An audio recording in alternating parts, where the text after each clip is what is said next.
مالي مباريات الفريقين يعني بلباو قريب، لأن 57 فوز مقابل 61.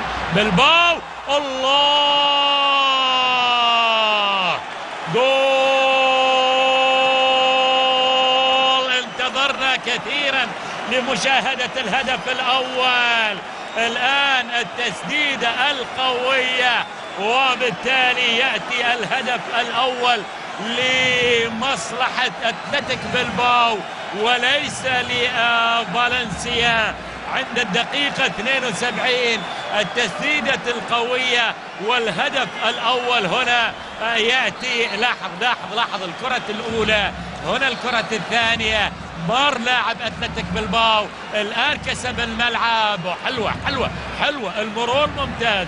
ولاحظ الكرة مرة أخرى، أيضا كرة خاطئة، لكن لاحظ ببراعة اللاعب الذي يتقدم ببراعة الحقيقة، يتقدم ويسجل الهدف الأول.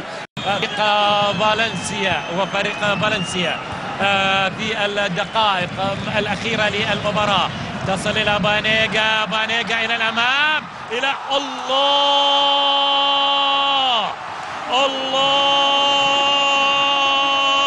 شلون سجل سولدادو الهدف!